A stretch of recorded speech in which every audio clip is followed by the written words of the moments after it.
After the Great Train Robberies trial, Charlie Wilson, the South gang member called the Silent Man, was locked up in a high-security prison. He was not allowed outside his cell. Guards checked on him every 15 minutes, and he was forced to sleep without clothes to prevent him from attempting an escape. But this was not enough to contain him. On August 12, 1964, 3 masked men broke into the prison in the dead of night. Using ladders and grappling hooks, they scaled the 20-foot exterior wall, crept through the prison yard, gagged a guard, stole his keys, and found their way to Wilson's cell. They raised no alarms, and minutes later, all 4 of them were climbing back over the wall.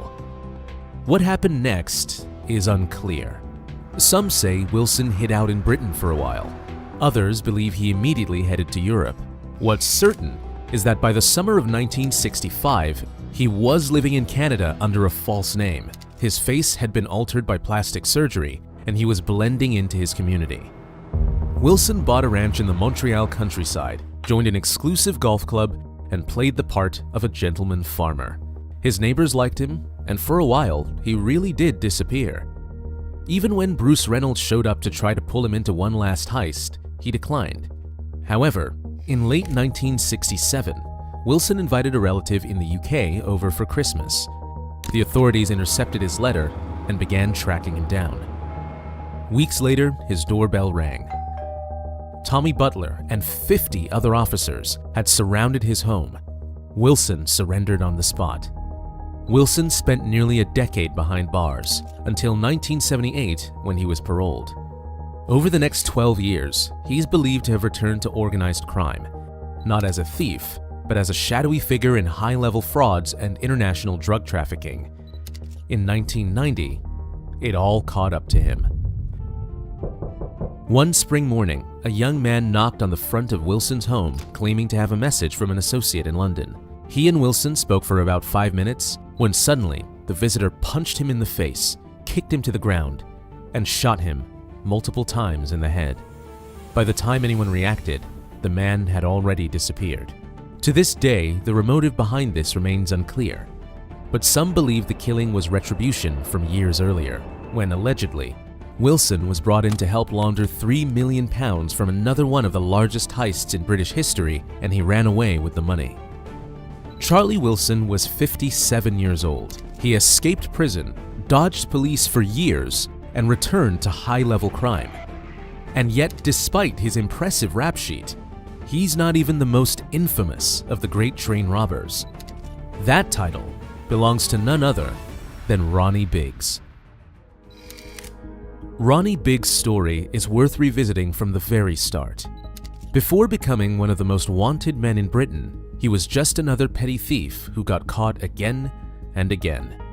By 1960, when Biggs was 33, he had spent more of his adult life inside a prison cell than not, so he decided it was time for a change. He got married, took a construction job, and had kids. For 3 years, he lived a normal life, saving money, working long hours, being a husband to his wife, and a father to his children. But in the summer of 1963, Biggs went to see an old friend he knew from prison, asking to borrow a bit of money. Nothing major, just enough to help with the down payment for a house. That man was Bruce Reynolds. At the time, Reynolds was deep in the planning stages of the Great Train robbery, so instead of that loan, he asked Biggs if he wanted in. Reynolds pitched it as a low-risk job, in and out with no weapons, no alarms, and no need to get his hands dirty. At first, Biggs said no. After all, he'd given up the game, but the promise of such a massive payday was irresistible. Eventually, he agreed. All Reynolds asked him to do was find a driver who could restart the train after the robbers had stopped it and move it where the gang would be waiting to unload the money. Biggs didn't have to look far. That summer, while working as a carpenter, he'd been renovating the home of a 63-year-old retired train driver. He was no criminal, but when Biggs mentioned the job, the man listened. As final preparations were underway, Biggs brought the train driver to Leatherslade Farm. On the day of the robbery, which also happened to be Biggs' birthday, the driver was incapable of doing the job he was hired for. The crew was furious, not just at the driver, but also at Biggs, who brought him in. When the robbery was over, They were both on their own. When Biggs returned home, his wife hadn't heard from him in days, but since he was carrying a suitcase with over £146,000 in cash, she knew exactly where he'd been. Biggs didn't go into hiding, and his wife didn't either.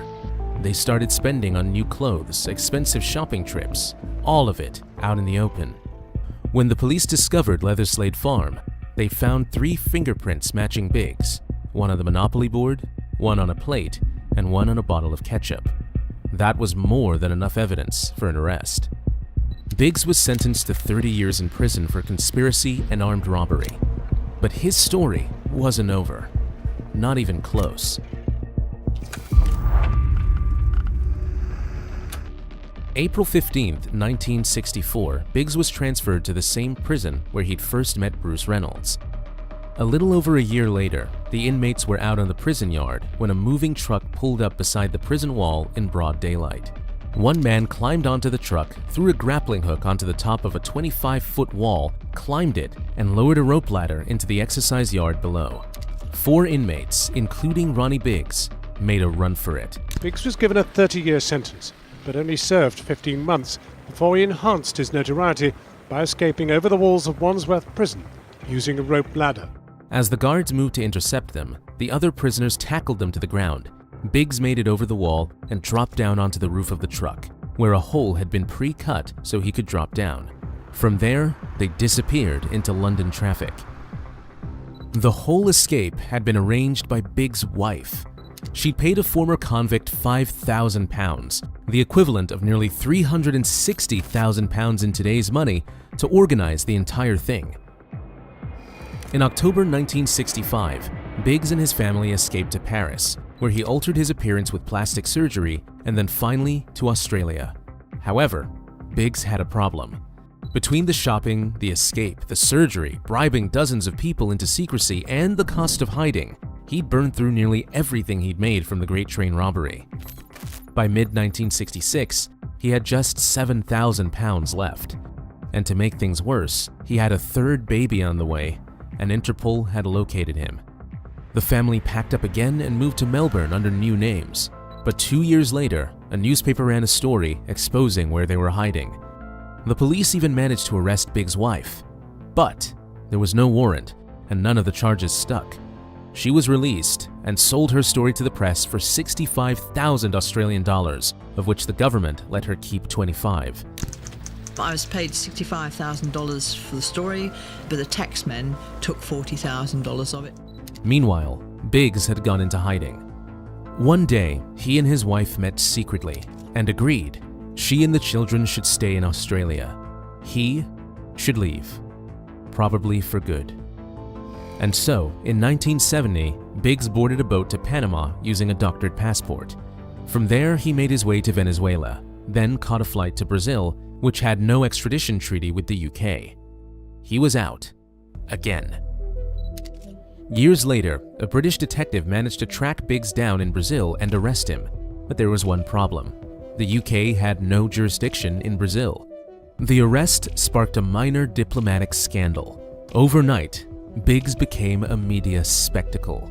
He gave interviews, posed for photos, sold autographs. He even recorded a song with the Sex Pistols and threw barbecues for tourists where they could pay £50 to meet him. However, this only made British intelligence even more determined to arrest him. In 1979, they hired a group of ex-soldiers to kidnap and smuggle him to Barbados, which did have an extradition treaty with the UK.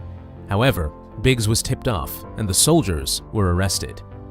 2 years later, Biggs was kidnapped from a restaurant, drugged, stuffed into a duffel bag labeled Live Anaconda, and smuggled onto a boat headed to Barbados. When the UK tried to extradite him, though, Brazil demanded him back. Ironically, when he got back to Brazil, the media rights to his story made him more money than the train robbery ever had. He even funded a movie about himself. However, by 1999, after decades of being on the run, the absurdity of Biggs' life had finally started catching up to him. For his 70th birthday, he went on a 3-day bender which gave him a stroke and left him half paralyzed and nearly unable to speak. Because of this, The Sun newspaper offered Biggs £20,000 to return to Britain, turn himself in, and give them the scoop. Biggs agreed. He landed in the UK in 2001. Since he had 28 years of his sentence left, he was taken straight to prison. He constantly applied for a compassionate release, but the government refused until 2009. By that point, Biggs was old, had caught pneumonia, and had served more time than many of the other train robbers. Once he was out, though, Biggs had a lot of energy for a man supposedly in his last days. He gave interviews, published an autobiography, and even advised on a crime show. Many of the criminals involved in the Great Train Robbery had learned from Biggs' exploits with the media, and further capitalized on the robbery by writing autobiographies, consulting, and showing up in documentaries. Bruce Reynolds, the mastermind, became especially notorious. However, Reynolds never fully left the underworld.